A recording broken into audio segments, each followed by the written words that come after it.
Good. Thank you, Mr. President. Before my remarks, I'd like to make a unanimous consent request for floor privileges for the first 6 months of this calendar year for a list of interns in my office, student interns. That list is Aileen Murphy, Ryland Abazi, Parker Baird, Julia Cortina, Chanel Jones, Chris O'Brien, and Megan Brown. Without objection. Thank you, Mr. President. Mr. President, at a time of international turmoil and crisis like this, all of us, I think, are sometimes prone to hyperbole.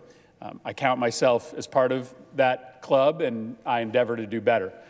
It doesn't serve this body well to warn of bad decisions that could lead to war if we're only doing it to serve political ends or to bloody up a political opponent.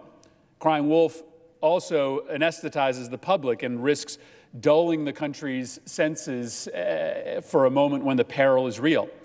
Anytime we're considering asking the men and women of our armed forces and their families to make further sacrifices for their country, we have to treat those moments with the gravity that they deserve. And so let me state at the outset of my remarks that there are important reasons why I believe that both Iran and the United States do not want to enter into a conventional conflict that would likely involve the United States taking steps to remove the supreme leader from power, and which would likely involve an invasion that would make Iraq in 2003 look like child's play. The United States, of course, remembers the Iraq War. At least I think we do. Our military leaders know that a short-term fight in Iran would be much bloodier, would be much more costly than the initial invasion of Iraq. Iran, for instance, has twice the population of Iraq. And a long-term counterinsurgency in Iran would be endless, potentially costing hundreds of thousands of lives. The Iranian leadership also knows this, that the United States might never definitively defeat a drawn-out insurgency on Iranian turf. But Iran's leaders also know that they likely wouldn't be around to see that eventual conclusion, because the United States would, at the very least, likely be successful in ending the existing regime. So neither side is likely wargaming for victory.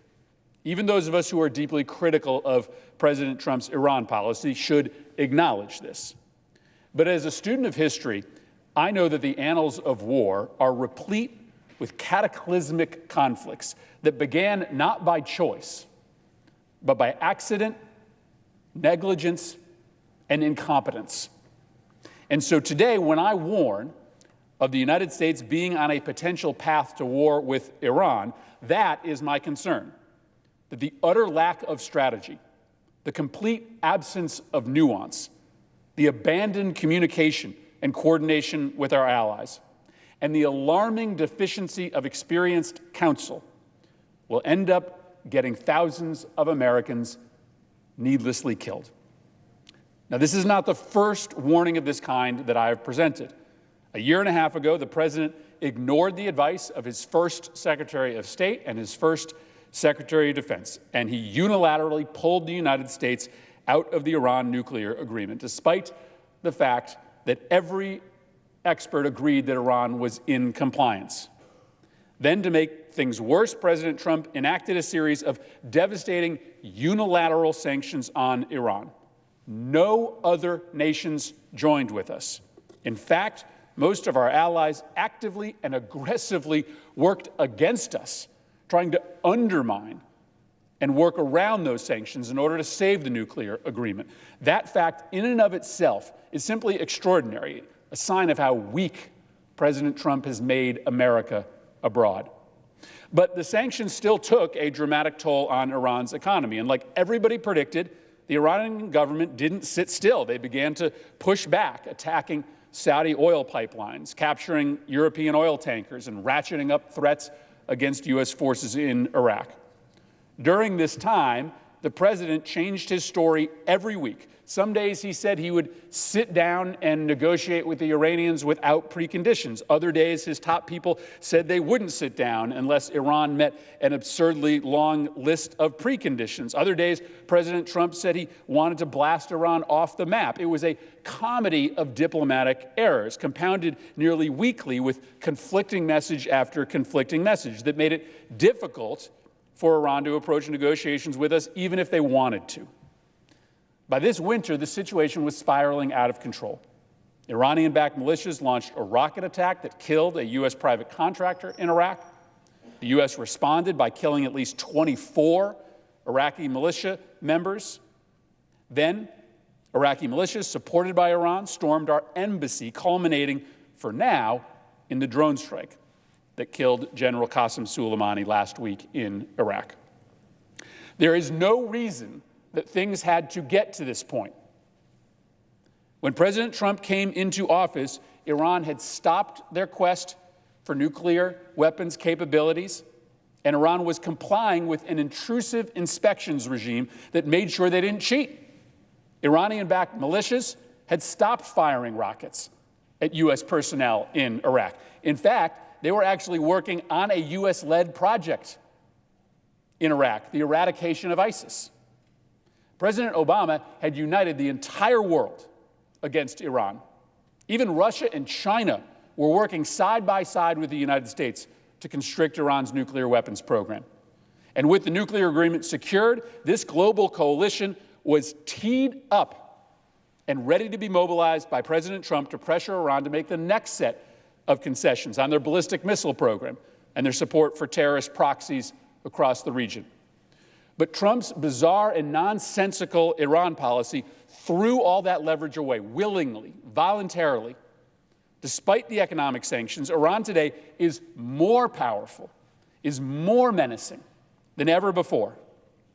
Just weeks ago, Iran had been racked by anti-government protests, but President Trump's recent actions have united the country against America and against our allies in one fell swoop. One only needs to look at yesterday when millions of Iranians took to the streets for Soleimani's funeral, a mass outpouring of support that the Iranian regime could never have hoped to inspire on its own. Compared to 3 years ago, at the end of the Obama administration, today, Iran is closer to restoring its proxy state in Syria. Iran is more influential in Yemen. Iran is more threatening to U.S. troops in Iraq and across the Middle East. And Iran is closer to a nuclear weapon. The simple truth is that Iran is stronger, and we are less safe today than when President Trump was inaugurated.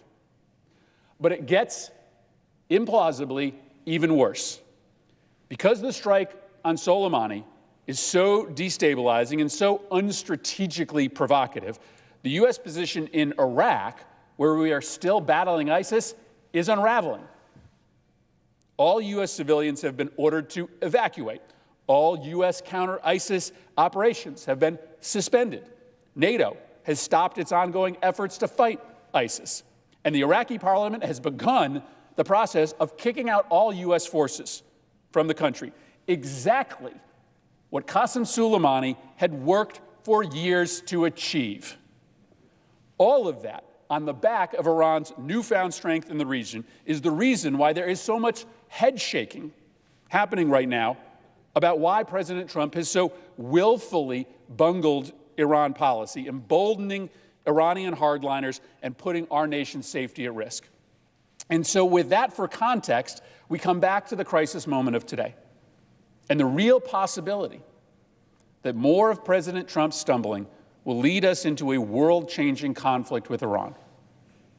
Now, we've seen as senators no evidence that the assassination of Soleimani was necessary to prevent an imminent attack on the United States. I remain open to seeing that intelligence. But 5 days later, Congress has not received a briefing from the administration. We're apparently going to get that tomorrow. But both President Obama and President Bush had the ability to kill Soleimani.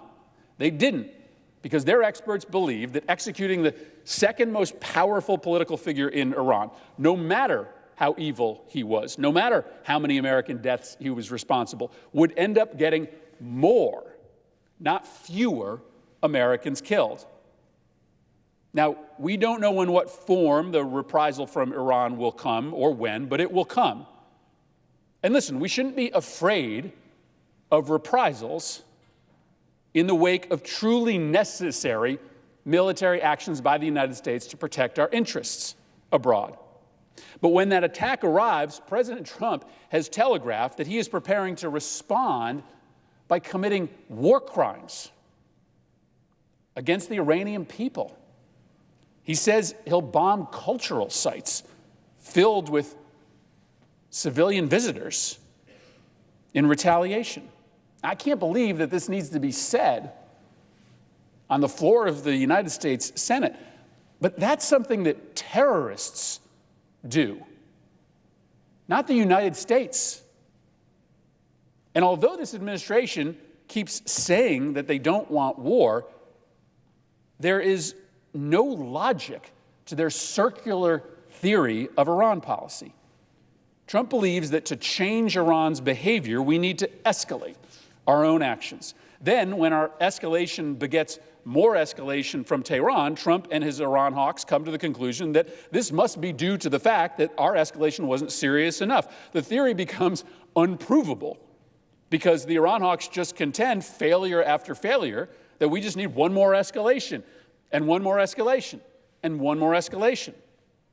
This is the exact behavior that could land us in a kinetic conflict with Iran that costs American lives. Now, as I said at the outset, this is likely not going to be a full-on conventional war. At least I hope it's not. It may be that Iran sends missiles into Israel or ramps up the temperature in Yemen.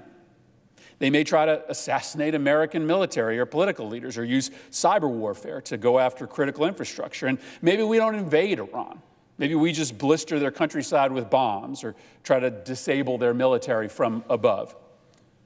Of course, no matter the scope of the conflict, no matter how long this escalatory cycle lasts, the one thing we know is this: none of this has anything to do with making us safer. This cycle started with Trump's rejection of a diplomatic agreement with Iran that he didn't like just because it had Barack Obama's name on it. A political grudge set off a series of events that now has us lodged in a crisis of harrowing scope, a crisis that this president, so unstable, so reckless, so capricious, likely cannot handle.